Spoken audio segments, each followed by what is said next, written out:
হিজাব সেলাই ভিডিও নিকাব সহ এর আগের ভিডিওতে আমি শুধু কাটিংয়ের ভিডিওটা শেয়ার করেছিলাম। এই ভিডিওতে থাকছে কিভাবে আমি নিকাব সহ হিজাবটা সেলাই করেছি। আসসালামু আলাইকুম এভরিওয়ান, সবাই কেমন আছেন? আলহামদুলিল্লাহ আমি ভালো আছি, আশা রাখছি আপনারা সবাই ভালো আছেন। তো প্রথমেই দেখিয়ে নিচ্ছি আমি এখানে কি কি পার্টসগুলো আছে বা মেজারমেন্টসগুলো আছে। যারা কাটিং ভিডিও দেখেছেন তারা কিন্তু খুব সহজেই বুঝতে পারবেন এই মেজারমেন্টসের হিসাবগুলো। প্রথমেই এখানে দেখিয়ে নিচ্ছি আমি এখানে একটা লেস আছে, চিকন লেস বলতে পারেন।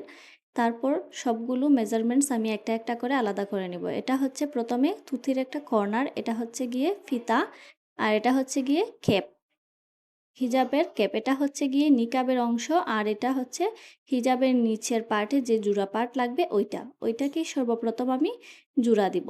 মাঝখানে যে জোড়াটা পড়বে এই জোড়াটা আগে দিয়ে নিলে সহজ হয়, কারণ হিজাবের যে মেন বডি পার্টটা আছে ওইটা যদি আগে থেকেই সেলাই করে রাখি তখন দেখা যাবে আমার কাজ খুবই কমে যাবে। এটা সেলাই করা শেষ। এবার নিচের পার্টের যে অংশে জোড়া লাগবে ওই অংশের মাঝখান বরাবর আর এই জোড়া দেওয়া কাপড়ের মাঝখান বরাবর থেকে আমি সেলাই করব। তার জন্য আগে থেকেই ছোট্ট একটা টিকিন দিয়ে রেখেছি।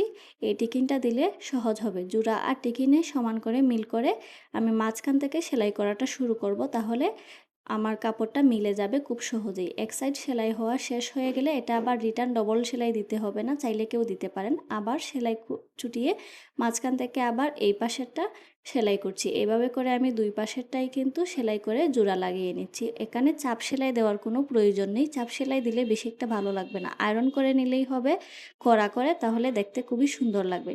এবার ইনার ক্যাপ লাগানোর পালা। মাথার যে ক্যাপটা আছে ওইটা বরাবর কিন্তু আমি খোলা অংশ বরাবর ধরে সোজা করে একটা টিকিন কেটে দিয়েছিলাম। এবার ইনার ক্যাপের যে টিকিন কেটে রেখেছিলাম ওই টিকিন দুই টিকিন মাঝখান বসিয়ে এক সাইড থেকে আমি সেলাই করছি। এখন আবার ওইটা রিটার্ন নিয়ে আসব। সম্পূর্ণ সেলাইটা দেখাতে পারিনি, ভিডিও অফ হয়ে গিয়েছিল, আমি বুঝতে পারিনি, দুঃখিত সবার কাছে। এরপর দেখাচ্ছি যে আমি নিকাবের যেই উপরের অংশটা আছে ওইটাকে সুন্দর করে 1 ইঞ্চি পরিমাণ বাজ করে সেলাই করে নিব। নেওয়ার পর যেই ফিতাগুলো আছে ওইগুলোও সেলাই করে নিচ্ছি একটা একটা করে, দুইটা ফিতাগুলো কিন্তু আবার আমাকে উল্টাতে হবে, যেহেতু এটা বাচ্চাদের ফ্রকের ফিতার মতো করে সেলাই করছি। এবার নিকাবের চারপাশটা আমি মোটা যে পাশ সেলাই করছি ওইটার এক পাশ থেকে চারপাশ রাউন্ড শেপের যে কাটিংটা দিয়েছিলাম ওইটা আমি চিকন করে সেলাই করে নিচ্ছি। এটা সেলাই করা শেষে এবার দেখাচ্ছি আমি ইনার কেপের কোন সাইডে।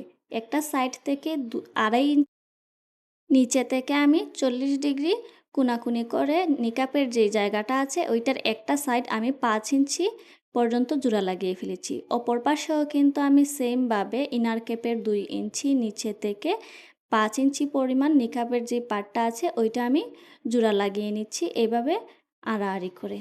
5 ইঞ্চির বেশি নিতে হবে না, কারণ দেখা যাবে যখন আমি বাঁধতে যাব তখন সবগুলো কাপড়টাই টান পড়ে গেছে।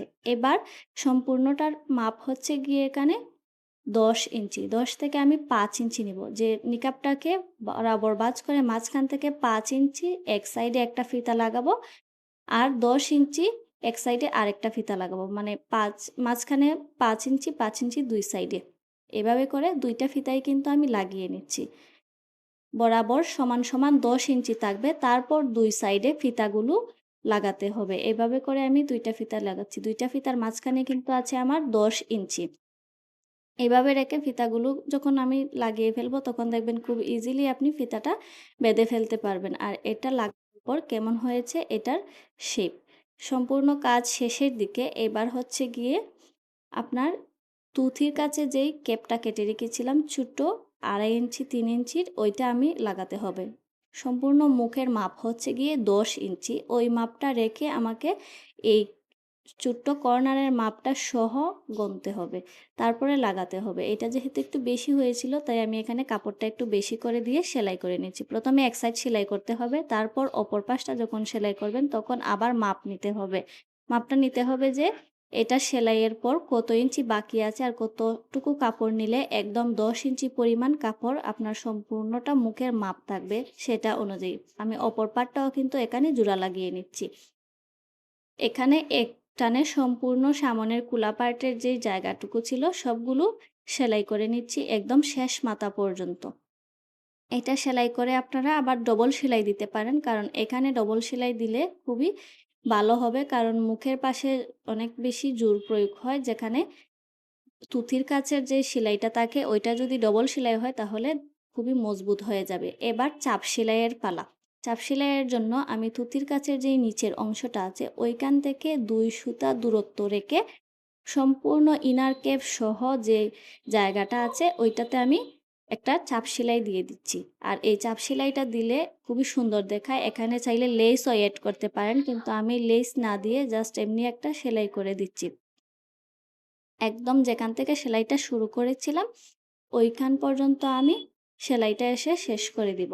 ইনার ক্যাপ লাগানো আমার শেষের দিকে, সবকিছুই শেষের দিকে। এবার নিজে যে বাজটা আছে ওইটাকে আমি চিকন করে বাজ করে সেলাই করে নিব সম্পূর্ণটা। আপনারা এখানে লেস আগে থেকে অ্যাড না করে, অনেকে দেখা যায় লেস ফিটিং করে ফেলেন, তারপর দেখা যায় কাপড়গুলো এমনি সুতা বের হয়ে থাকে, যে কারণে বিশ্রী লাগে।